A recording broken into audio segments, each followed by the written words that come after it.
에베소서 1장 7절로 12절까지 우리 에베소서 강해 세 번째 시간 같습니다.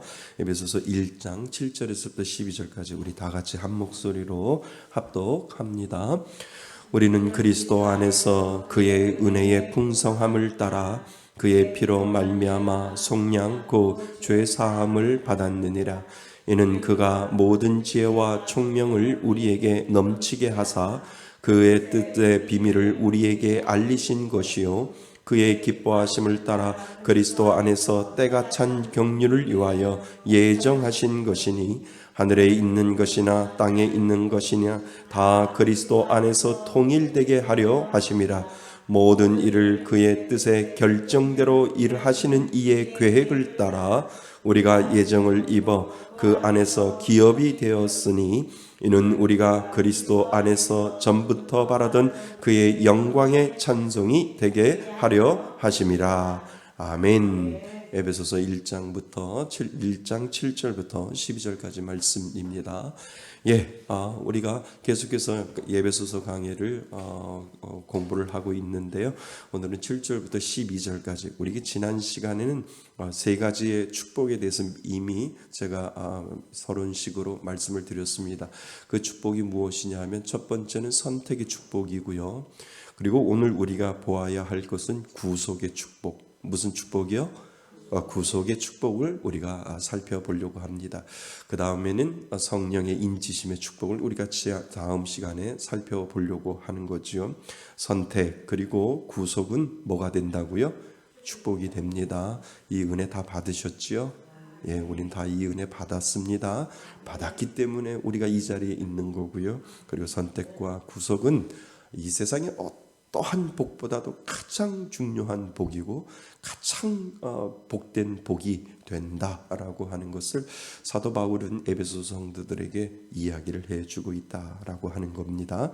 그래서 하나하나 우리가 살펴볼 때 하나님이 나를 선택하시고 그리고 구속하시고 그리고 오늘도 나에게 성령의 인치심으로 계속해서 나를 이끌어 가시는구나 라고 하는 것만 여러분들의 마음속에 기억하시면 정말 에베소서 1장부터 7절, 1장 7절 부분, 12절 부분 그리고 다음 주에 볼 13절 이후부터 하나님이 주시는 그 은혜가 우리가 축복으로 계속해서 우리들 안에 선순환되어 가고 있다라고 하는 것을 여러분들이 깨달을 수 있을 겁니다. 자, 준비되셨으면요. 우리는 하나님의 선택을 깨닫기 시작하는 순간부터 하나님이 우리 안에 들어오셔서요. 우리 안에서 그 작업을 하는 것을 뭐 하는 순간부터? 깨닫기 시작하는 순간부터 진정한 축복의 감격과 축복의 은혜가 마음속에 넘치기 시작합니다. 아멘. 맞습니다. 이것이 축복의 시작이 됩니다. 그리고 오늘 우리는 그리스도의 피로 말미암아 구속, 곧 죄사함을 받은 일을 생각해 보려고 합니다. 이것을 사도 바울은 구속의 축복이다라고 말을 합니다. 그래서 우리는 그 구속의 축복을 오늘 우리가 생각하려고 하는데 너무나 당연한 거예요.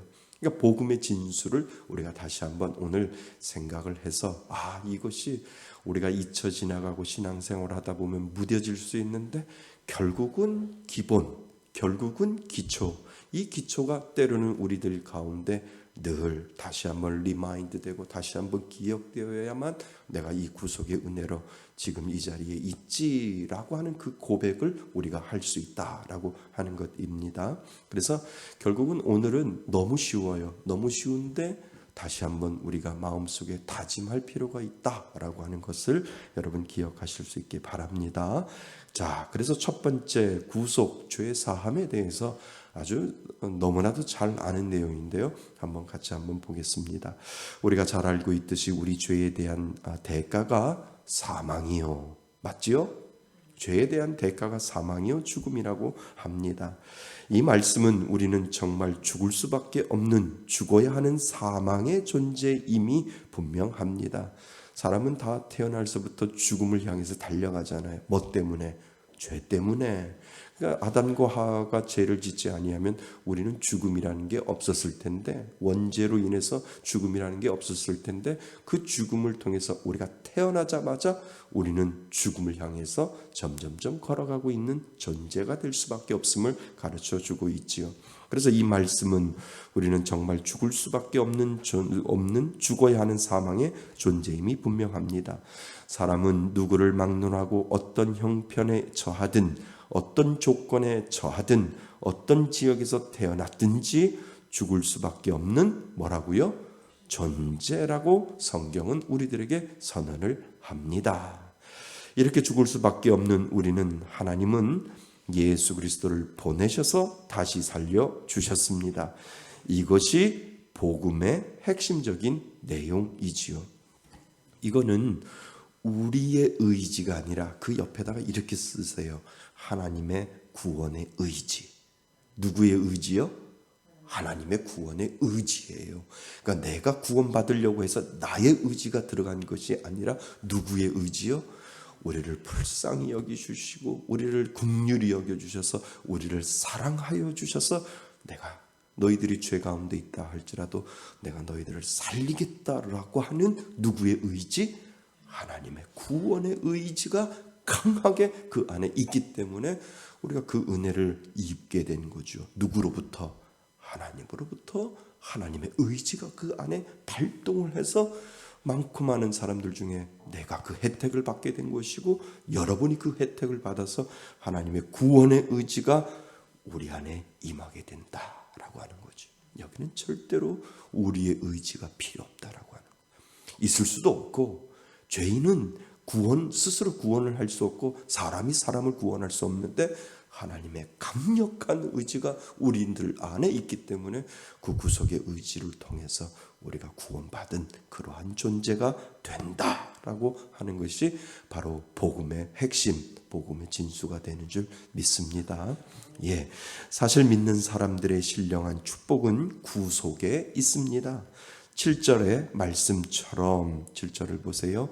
우리는 그리스도 안에서 그의 은혜의 풍성함을 따라 그의 피로 말미암아 속량 곧 죄사함을 받았느니라.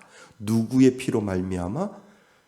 그의 피에 그리스도의 피로 말미암아. 그래서 하나님이 우리를 하나님의 당신의 의지는 예수를 보내서 그 피를 통하여 다 우리를 구원하고자 하는 하나님의 복음의 은혜가 그 가운데 있다라고 하는 거죠. 그래서 7절 말씀처럼 이 구절의 가장 핵심적인 단어는 속량, 즉 죄사함에 있습니다. 세상 사람들은 죄사함을 축복이라고 말하지 않지만 왜 사도 바울은 이 속량을 축복이라고 말하고 있을까요? 모든 것을 다 얻었다 할지라도 이거를 통과하지 못하면 결국은 지옥 가잖아요. 그죠? 이거 하나가 통과됐기 때문에 우리가 축복을 얻은 거고 다른 걸 다 잃어도 이거 하나만 있으면 우리는 영원한 생명을 얻을 수 있기 때문에 사도 바울은 이거 가지고 목숨을 거는 거예요. 이게 있느냐 없느냐 이것 때문에 당신네들은 영원한 복의 은혜를 얻을 수 있습니다 라고 이야기를 하게 되는 거죠. 그러니까 아무리 세상 사람들에게 설명을 해도 당신은 죄에서 구원받았습니다 라고 해도 이것에 대한 가치를 모르는 거예요. 우리는 그 가치를 알게 되잖아요. 다른 걸 다 얻어도 이거가 없으면 아무 소용이 없고 다른 걸 다 잃어도 이것만 있으면 그것은 우리는 복된 삶을 살게 된다라고 하는 것을 우리들에게 분명히 가르쳐 주었잖아요. 아멘? 맞습니다. 우리는 그래서 그 은혜를 가지고 살아가는 거지요. 왜 사도 바울은 이 속량을 축복이라고 말하고 있을까요? 구속이라는 말의 뜻은 노예 상태에서 무엇을 의미해요? 해방을 의미합니다. 다시 말하면 죄의 노예 상태에서 해방입니다. 그러면 죄는 무엇일까? 죄는 하나님과 단절된 상태입니다. 맞지요? 하나님하고 연결되어 있는 사람은 죄를 지을 수 없어요. 하나님하고 단절된 사람들에게서 죄가 그 가운데 있다라고 하는 것이지요. 그래서 거역하고 불순종하고 반항하는 하나님과의 근본적으로 단절된 상태를 죄로 말합니다. 그래서 여기서 우리는 죄에 대해서 좀 더 구체적으로 들어가는 장면을 보게 됩니다. 죄에는 몇 가지 형태가 있어요. 두 가지 형태가 있습니다. 예수 안 믿는 사람은 하나님과 단절된 상태에 있기 때문에 물론 죄인입니다. 맞죠? 예수를 안 믿으면 하나님하고 단절되어 있기 때문에 믿지 않으면 무조건 죄인이에요. 우리가 그렇게 이야기를 하는 거잖아요. 그래서 아무리 착하고 아무리 좋은 일을 하고 아무리 선한 일을 해도 하나님을 믿지 아니하면 단절되어 있기 때문에 당신은 죄인입니다. 영적인 면에서 우리가 그렇게 이야기를 하는 거죠. 아무리 좋은 일을 하고 아무리 잘하고 아무리 선한 일을 해도 하나님이 없으면 죄인이다 라고 우리는 이야기를 한다는 겁니다. 그러나 예수 믿는 사람이라고 해도, 즉 교회를 다니고 성경을 읽고 일상생활을 한다고 해도 하나님의 뜻에 순종하지 못한다면 그것도 뭐라고요? 단절입니다. 그런데 이 단절은 뭐 하면 해결돼요? 회개하면 되지요. 회개하고 돌아서서 끊어졌던 그 삶을 다시 이어간다면 하나님하고 단절이 해결되면 우리는 하나님의 자녀로 더욱더 발돋움할 수 있다라고 하는 거죠. 그래서 믿는 사람이나 믿지 않는 사람이나 하나님과 단절된 상태를 성경은 뭐라고 이야기해요? 죄라고 이야기를 해요. 그런데 여기서 구체적으로 우리가 생각해 볼 것은 예수를 믿는데도 죄를 짓는 그 상태, 그 순간 하나님하고 단절되어 있다는 거예요. 그러니까 다시 말하면 내가 죄를 지을 때 하나님을 생각하지 않는다는 거예요. 내가 죄를 짓고 있을 때 하나님 자꾸 뒤 돌아보세요. 그리고 나서 죄 짓는 거하고 똑같다라고 하는 거죠. 그 상태가 단절된 상태, 믿는 사람들이 짓는 그 상태, 그 죄를 순간에 지었다 할지라도 그 순간에는 하나님과 나는 단절된 상태다라고 하는. 그래도 감사한 건 뭐냐면 믿는 사람들에게는 회개에 대한 은혜를 주셨어요. 내 마음속에 회개할 수 있는 은혜를 주셨기에 하나님 잘못했습니다, 하나님 용서해 주세요 라고 하나님을 다시 붙잡으면 그 단절된 상태가 다시 연결되어서 하나님의 자녀로 살아가며 또 하나님의 자녀로 우리가 또 믿음으로 살 수 있도록 하나님께서 만들어 주었다는 거죠. 그러니까 가만히 보면 회개가 없는 사람이 불쌍한 사람이에요. 회개할 기회를 얻지 못하는 사람이 분명히 불쌍한 사람이다라고. 우리는 죄 지어요. 저도 죄 짓잖아요. 그죠? 여러분들도 지잖아요. 그런데 우리들에게 회개할 수 있는 은혜를 주신 건 그것만큼 축복이 없다라고 하는 거죠. 회개하지 못하는 것이 잘못한 거지. 회개할 수 있는 은혜를 주시는 것, 그것만큼 축복이 없다라고 하는 것을 우리들 안에 계시는 성령님이 그렇게 만들어 놓았다라고 하는 거죠. 그것이 축복인 줄 믿습니다. 그래서 죽음은 인간에게 가지고 있는 결론, 우리가 알고 있듯이 죄의 싹은 사망입니다. 죽음은 인간에게 가지고 있는 결론입니다. 죄를 가지고 있는 사람에게는 죽음이 있고 그 죽음의 현상들이 나타나지요. 그 죽음의 현상들이 뭘까요? 자, 보세요. 질병이 죽음의 현상들이래요. 이해되세요? 질병이 심하면 죽잖아요. 그죠? 고통이 죽음의 현상들이에요. 왜요? 고통이 심하면 죽잖아요. 그리고 좌절이고 고독이고 미움이고 시기이고. 그러니까 고독이 심하면 뛰어내리잖아요. 아파트에서. 그죠? 미움이 심하면 충동적인 살인을 당하고 살인을 하잖아요. 시기가 심하면 그거하고 똑같은 거예요. 이러한 징조들이 죽음의 현상들이다라고 하는 거예요. 이러한 죄와 죽음의 현상들이 우리 주위에 맴돌고 있습니다. 이 표현이 참 멋있지요.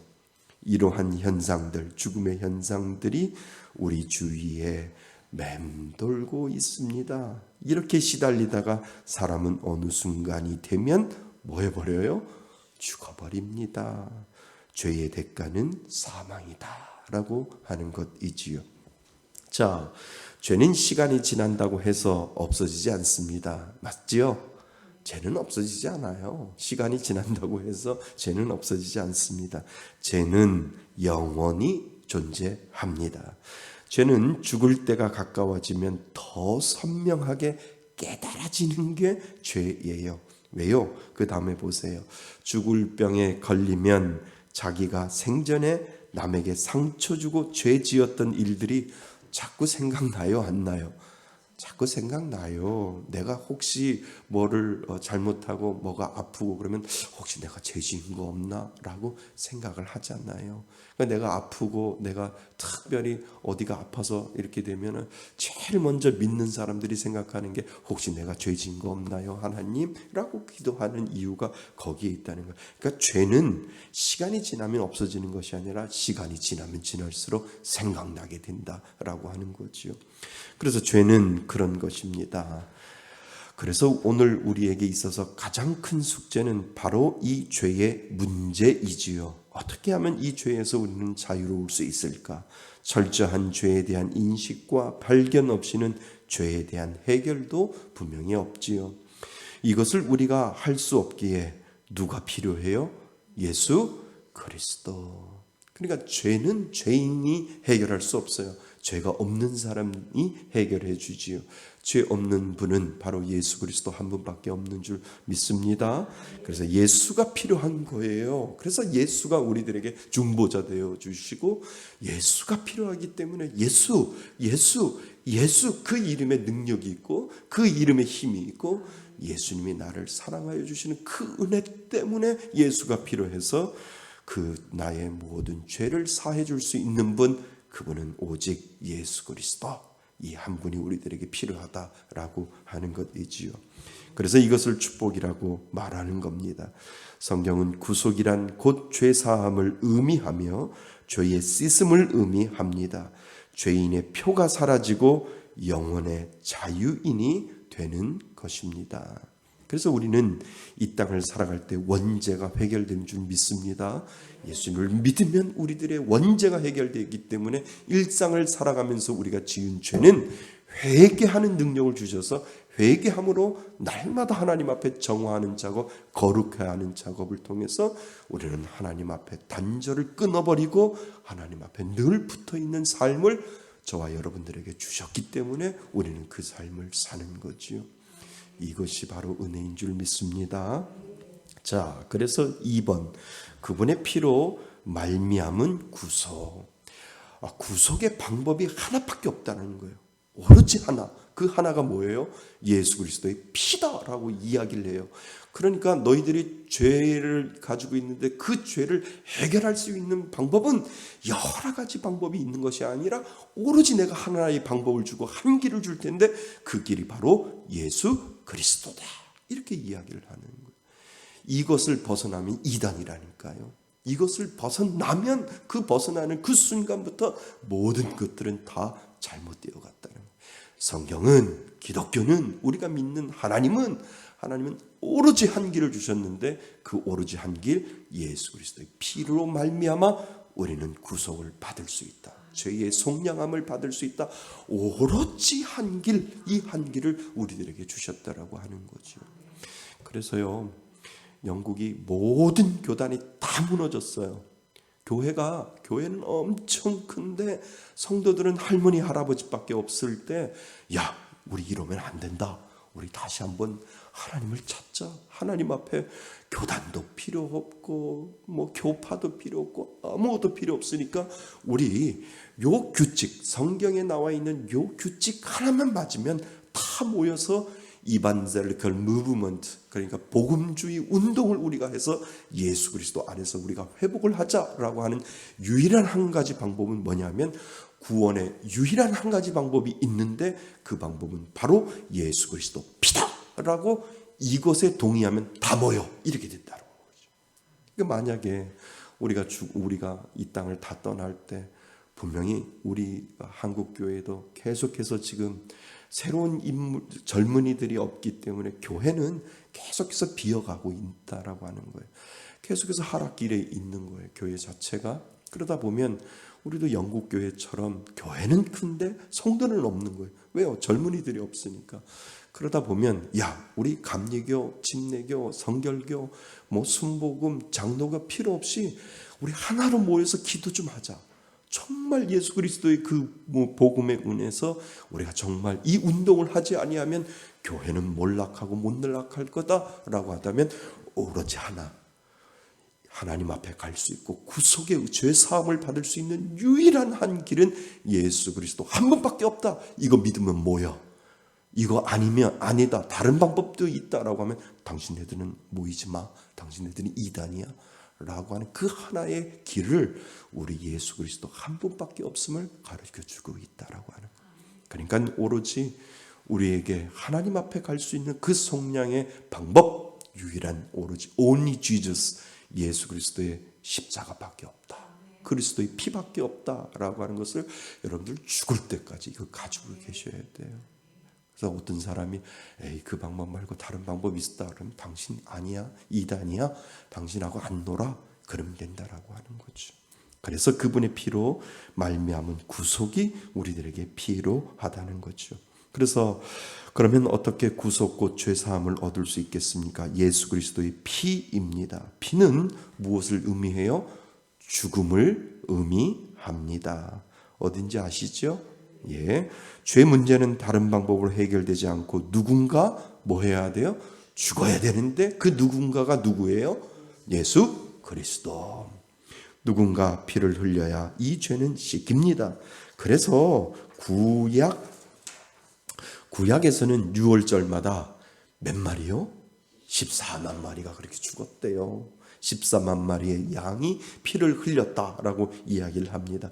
그러나 지금은 예수 그리스도의 단번에 죽으심으로 우리 인간의 죄를 단번에 영원히 씻어 주시는 길을 우리들에게 주셨다라고 하는 거죠. 아멘.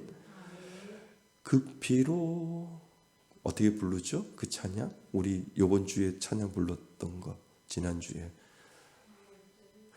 6월절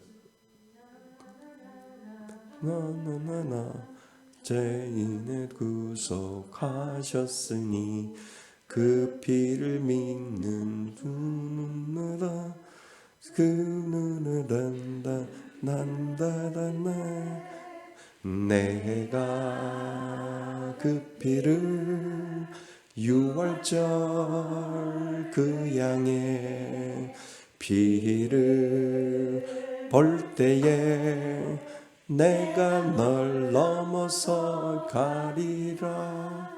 아멘. 맞아요. 그래서 그 피를 통해서 6월절 어린 양 한 분을 통해서 우리는 그 피를 통해서 넘어간 거예요. 뭐가? 죽음이. 아멘. 그래서 우리가 그 단번에 죽으심으로 우리의 인간의 죄를 단번에 영원히 씻어주시는 길을 우리들에게 주셨습니다. 구속 곧 죄사함은 예수 그리스도의 죽음 그 피로 인한 것입니다. 그 피의 은혜가 내 안에 믿어질 때 얼마나 여러분들 믿는 것이 아니라 뭐 해지는 거예요? 수동태예요. 내가 예수를 믿는 게 아니라 예수님이 나를 찾아와서 내가 그 피가 내 안에 믿어지는 것. 이거가 축복이라는 거예요. 아무리 믿고 싶어도 안 믿어지는, 어떻게 하면 믿을까라고 하는데 믿어지는 거예요. 믿어지니까 그것이 복이라고 하는 거예요. 그래서 그 피의 은혜가 내 안에 믿어질 때 거기다가 좀 밑줄을 쳐 넣으시죠. 믿어짐의 은혜 이렇게 써 놓으시면 됩니다. 믿어질 때 그 밑에다 밑줄을 밑줄을 치시고요. 뭐라고 쓰냐면 무슨 은혜? 믿어짐의 은혜. 한번 따라해 보세요. 믿어짐의 은혜. 시작. 믿어짐의 은혜.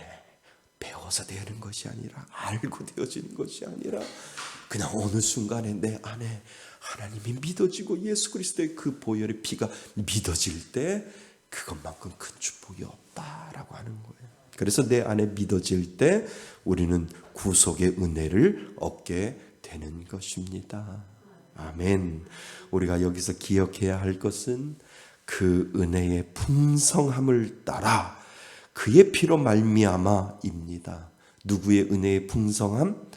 하나님의 은혜의 풍성함을 따라 그 피로 말미암아입니다. 이 구원은, 이 죄사함은, 이 구속은 바로 그의 은혜의 풍성함 때문이다라고 하는 거죠. 우리를 불쌍히 여기시고 우리를 긍휼히 여겨서 주셔서 그 은혜의 풍성함으로 말미암아 우리들에게 믿어지는 은혜를 주셨다. 된다라고 하는 거죠. 그래서 우리가 예수 그리스도의 피로 죄 사함을 받게 된 가장 근본적인 이유는 하나님의 은혜의 풍성함 때문입니다. 그 은혜의 풍성함을 누가 받았어요? 여러분이 받았어요. 제가 받고 여러분이 받았기 때문에 그 은혜의 풍성함으로 우리는 죄 사함을 얻게 되었다라고 하는 것이지요. 그래서 무슨 은혜? 베푸시는 하나님 때문입니다. 하나님의 은혜가 큰 만큼 우리를 향한 그분의 사랑도 큽니다. 그래서 하나님 사랑해요, 하나님 사랑해요, 이 고백이 우리들의 입에서 나오게 된다라고 하는 거죠. 자, 3번 구속의 결과. 구속의 결과, 내가 구속받았어요, 죄사함을 받았어요. 그 결과를 우리 살아가는 우리들에게, 믿는 자에게 주셨는데 사도 바울이 그것을 이야기하는데 그것이 무엇이냐면 지혜와 뭐예요? 총명이다 라고 이야기를 합니다. 보세요. 하나님의 은혜의 풍성함을 따라 예수 그리스도의 피로 말미암아 우리는 구속받게 되었습니다. 됐죠? 예. 그러면 그 죄사함, 구속의 은혜를 받으면 어떠한 결과가 올까요? 하나님은 죄사함을 받은 자에게 두 가지를 준다고 사도 바울은 우리들에게 설명을 하고 있습니다. 그것이 바로 지혜와 총명입니다. 8절 말씀에 나와 있는데 맨 앞에 가서 8절에 지혜와 총명에다가 동그라미를 치시지요. 8절에 가면 이는 그가 모든 뭐와 지혜와 총명을 우리에게 넘치게 하사, 요 부분 지혜와 총명에다가 동그라미를 치시면 구속받은 자에게 하나님께서 특별히 보여주시는 그 결과가 있는데, 여러분들이 은혜를 받고 그 구속의 은혜를 받은 사람 중에 하나님이 주신 특별한 특징 결과가 무엇이냐면 지혜예요. 그리고 또 하나는 총명이에요. 그 지혜와 총명이 뭔지를 제가 보여드릴게요. 보세요. 자, 지혜는 사물을 올바르게 판단하는 지적인 능력, 특히 하나님의 무엇을, 말씀을 깨닫게 하는 통찰력을 의미합니다. 아멘 하셔야 돼요. 왜요? 하나님을 믿지 않는 사람이 성경을 난 9번 읽었어요, 10번 읽었어요 해도 그냥 소설책으로 읽어요. 그런데 하나님을 사랑하고 그 피의 구속함을 얻은 사람이 말씀을 읽으면 그 말씀이 깨달음으로 다가온다는 거예요. 사람들은, 믿지 않는 사람들은 성경 다 7번 읽었어요, 5번 읽어봐요. 아무리 100번, 1000번을 읽어봐도 그냥 소설책에 불과한데, 내가 그 말씀을 읽으면 내 안에 다가오는 그 말씀이 나를 깨닫게 하고 통찰력 있게 해서 단어 하나에 눈물을 흘리고 단어 하나의 죄를 회개하고 단어 하나 때문에 하나님 나를 사랑하심을 저 알아요 라고 하는, 그러니까 100번 1000번을 읽는 거하고 내가 예수를 믿고 성경을 읽을 때 그 성경의 말씀을 깨닫게 하는 통찰력은 구속의 은혜를 통해서 나온다라고 하는 거예요. 그래서 성령님이 나를 말씀을 읽을 때 그 말씀이 튀어서 내 마음속에 훅 들어오는 느낌을 받게 되는 거예요. 그래서 하나님 잘못했어요, 하나님 용서해 주세요, 하나님 내가 이 결정을 하려고 하는데 말씀이 나를 결정하게 만들어 놓는군요, 할렐루야 아멘 하고 나서 결정할 수 있는 그 통찰력을 말씀을 통해서 우리들에게 주신다라고 하는 거예요. 이것이 바로 지혜인 줄 믿습니다. 그리고 총명은 영어로는 insight 또는 understanding, 영어로 이해라고 하는 뜻이지요. 그러니까 바른 행동을 할 수 있도록 이해력이나 분별력을 의미합니다. 그러니까 지혜와 총명을 주는데 그 총명은 그 깨달음과 통찰력을 가지고 아주 기가 막히게 행동할 수 있도록 하나님께서 만들어 놓는다는 거죠. 바른 행동을 할 수 있도록 이해력이나 분별력을 하나님께서 주신다라고 하는 거예요. 그러니까 때로는 내 욕심과 내 생각으로 어떤 걸 딱 결정했는데 내 마음속에 성령님이 계속 나를 뭐하게 만들어요? 부대끼게 만들어요. 부대끼게 만들어서 아이고, 내가 왜 그런 얘기했지? 하나님이 내 마음속에 그렇게 부대낌을 주는데 하나님 죄송해요. 이 말을 한 거 죄송해요. 하나님 용서해요. 이 얘기가 나온다니까 스스로 성령님의 그 마음속에 있는 사람들에게는 하나님께서 바른 행동할 수 있고 바른 이해력을 할 수 있도록 하나님께서 만들어주시는 그 통찰력의 은혜가 분명히 믿는 사람들에게 있다라고 하는 거예요. 믿을 수 있기를 바랍니다. 그래서 그런 거 있잖아요. 이야, 어떻게 저렇게 뛰어난 통찰력이 저분 입에서 저렇게 나왔지? 아니에요. 그 마음속에 있는 성령님이 그 지혜를 은혜를 주셨기 때문에 그 사람의 통찰력이 하나님께서 그 입을 사용하신 거죠. 아멘. 맞습니다. 그래서 우리가 하나님 구속의 은혜를 받은 사람은 지혜와 총명을 하나님께서 예비해 놓으신 줄 믿습니다. 그래서 뭐 어떠한 일을 할 때 그 결정을 할 때 끊임없이 하나님 앞에 기도하는 이유가 거기 있는 거예요. 우리 기도하고 결정합시다. 우리 기도하고 하나님이 어떻게 말씀하시는지 결정합시다 라고 할 때 하나님께서 마음속에 이해력, 지혜와 총명을 주셔서 그것을 제대로 결정할 수 있는 은혜를 믿는 사람들에게 주셨다라고 하는 거예요. 믿을 수 있기를 바랍니다. 그래서 정말 예수를 믿는 사람들에게 주시는 은혜를 깨닫는 통찰력과 이해력이 분명히 생깁니다.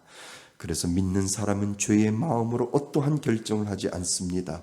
회개하고 성령의 은혜로 결정을 합니다. 그것이 바로 지혜입니다.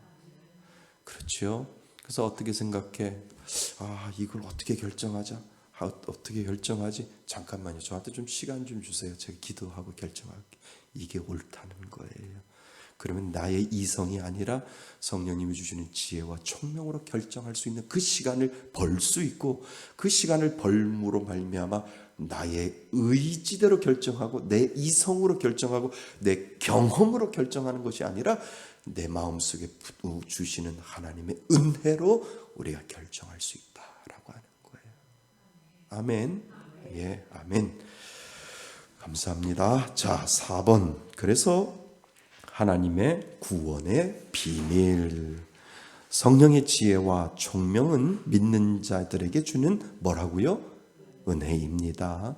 그것은 죄사함 후에 오지요. 죄사함 후에 구속의 은혜를 받은 사람들에게 무슨 성령의 지혜와 뭐요? 총명을 주는 것은 하나님의 은혜입니다. 이 지혜 받으셨지요? 이 총명 받으셨지요? 그래서 행동하지요?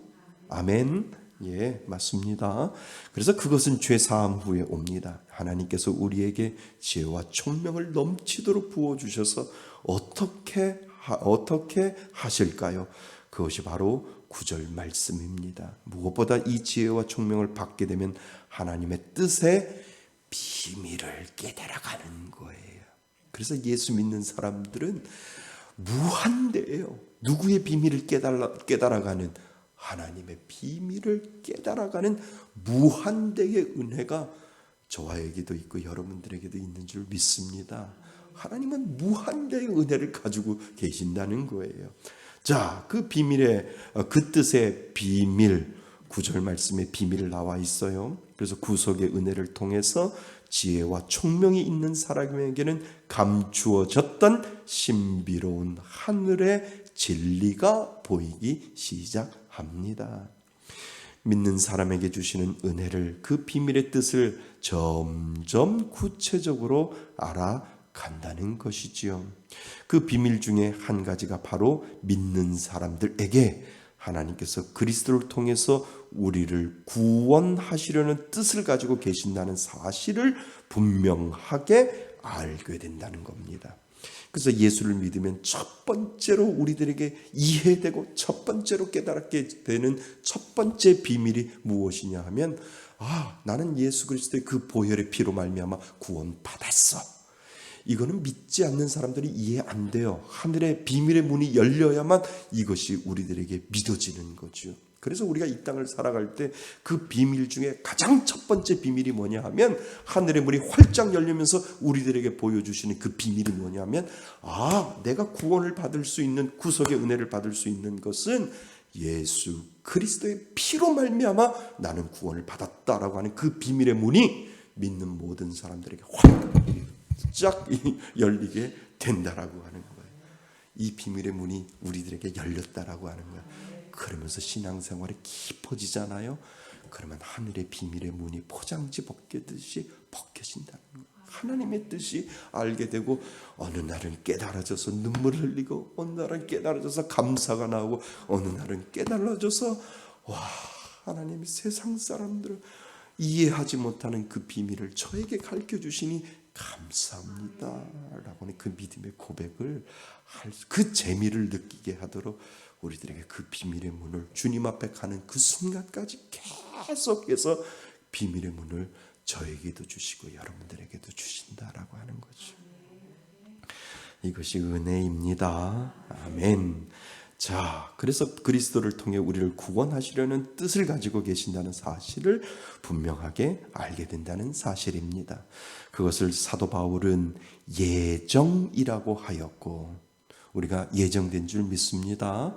예, 그래서 모든 일을 그의 뜻에 결정대로 일하시는 이의 계획을 따라 우리가 예정을 입어 그 안에서 기업이 뭐예요? 하나님의 상속자 이렇게 쓰시면 돼요. 그러니까 우리는 그 기업을 받게 되는 사람이지요. 아멘? 맞습니다. 그래서 하나님의 상속자가 되게 하심을 우리는 드디어 알게 된다라고 하는 거죠. 우리는 하나님의 자녀입니다.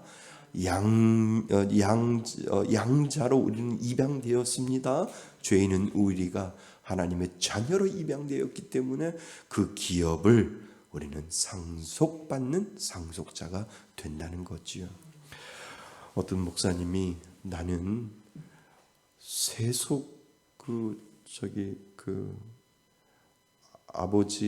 아버지 목사님이 아들한테 물려주는 걸 뭐라 해요? 세습을 찬성한대요. 그래서 그러시냐고. 세습이 뭐 나빠? 세습 좋은데 왜 그래? 세습 좋아. 아니 그 아버지의 그 아들이 평생 보고 자라는 게 뭔데? 아버지 목회하는 거 아니야? 그래서 아버지의 아들이 세습하는 거 난 찬성해. 교회를 세습하니까 문제지. 그러니까 가만히 얘기 들어보니까 이해가 되는 거잖아요. 아니 아버지가 그 아들이 그 아버지를 따라서 목사가 된다라고 하는 것은 세습은 정말 좋은 건데 세습의 문제는 아들이 그냥 목사 되는 건 참 좋은데 뭐가 세습이 돼요? 교회가 세습되니까 문제지. 그 얘기를 들어보니까 이해가 되더라고요. 그렇지, 교회가 세습이 안 되면 돼. 그러니까 목사님, 너 목사 되려고? 아빠가 목사가 됐는데 너도 목사 되려고? 할렐루야, 아멘. 근데 교회는 못 밀려줘. 교회는 다른 사람이 올 거야. 넌 네가 알아서 가서 개척도 해보고 네가 가서 네가 알아서 해봐. 이거면 맞잖아요. 그래서 세습을 본인 목사님은 세습을 찬성한대요. 교회 세습은 나는 교회를 세습하는 거는 난 찬성하지 않지만 아버지가 평생 그 자녀가 자라오면서 배워온 게 그거 아니냐. 그래서 나는 그 세습은 아버지가 아들이 목사가 되는 건 찬성하지만 교회 세습하는 거는 찬성하지 못한다. 이렇게 얘기해서 맞습니다. 제가 그렇게 이야기를 했어요. 우리는 하나님의 상속자입니다. 아멘. 우리는 그분의 기업, 아버지가 우리에게 넘겨주실 그 기업을 상속받은 자이기 때문에 이 땅에 교회를 상속받는 그것이 아니라 하나님의 기업을 상속받는 우리가 상속자 되는 줄 믿습니다. 자, 그래서 한마디로 구속의 은혜로 우리에게 지혜와 총명을 주시고 그 지혜와 총명은 영적인 눈을 뜨게 해서 창세전에 예비해 두신 하나님의 놀랍고 신비로운 구원의 비밀을 우리에게 보여주셨다라고 하는 겁니다. 그래서 사도 바울은 이 모든 은혜를 하나님께 찬송할 수밖에 없음을 12절에 고백을 하고 있지요. 자, 결론. 하나님은 저와 여러분들을 뭐 하셨다고요? 선택하셨습니다. 뿐만 아니라 모든 죄를 용서해 주시고 구속해 주셨습니다. 하나님은 당신의 의지로 우리를 선택하시고 당신의 의지로 우리를 구속해 주셨습니다. 여기까지 이해되셔야 돼요. 자, 그리고 그것이 바로 구속의 은혜, 구속의 축복입니다. 구속받은 자에게 무엇을 줘요? 구속받은 자에게 특징 두 가지. 지혜와 총명. 지혜와 총명을 주시고, 그래서 성경을 깨달을 수 있는 그 깨달음과 그리고 바른 행동을 할 수 있는 통찰력을 우리 안에 지혜와 총명을 주시고, 인생을 살면서 하나님의 무엇을, 비밀을, 은혜를, 비밀과 그 은혜를 어떻게 조금씩 알게 깨닫게 됩니다. 이것을 사도 바울이 우리들에게 지금 이야기를 하고 있는 것이지요. 그리고 후에 우리는 하나님의 모든 은혜를 알게 되는 그 비밀의 축복을 우리가 주님 앞에 갈 때, 하나님 하늘나라에 갔을 때 그 모든 갇혀 있었던 그 비밀의 축복을 우리들에게 다 알려주시는 줄 믿습니다. 그러니 우리는 그 소망을 가지고 살아가는 거지요. 자, 정리하겠습니다. 선택이고요. 그 선택은 구속의 축복입니다. 구속받은 자에게 주는 하나님의 특징 뭐예요? 지혜와 총명입니다. 그 지혜와 총명으로 닫혀있던 모든 하늘의 비밀이 조금씩 열릴 때 감동하고 감격하고 하나님 앞에 감사할 수밖에 없는 그 은혜를 살아갈 수 있도록 저와 여러분들에게 하나님이 그렇게 만들어주신 줄 믿습니다. 그 은혜로 살아가시는 저와 여러분이 되시기를 주님의 이름으로 축원드립니다. 아멘. 오늘 주시는 말씀을 가지고 우리 한번 기도할까요? 하나님, 저를 선택하여 주시니 감사합니다. 저를 구속하여 주시니 감사합니다. 그 구속과 그 선택의 은혜로 이 땅을 살아갈 때 지혜롭게 하시고 총명을 주시니 감사합니다. 하나님, 그 지혜와 총명을 가지고 하나님의 비밀이 열려지게 하여 주옵소서. 오늘 주시는 말씀을 가지고 우리 잠시 기도하고 마칩니다. 기도합니다.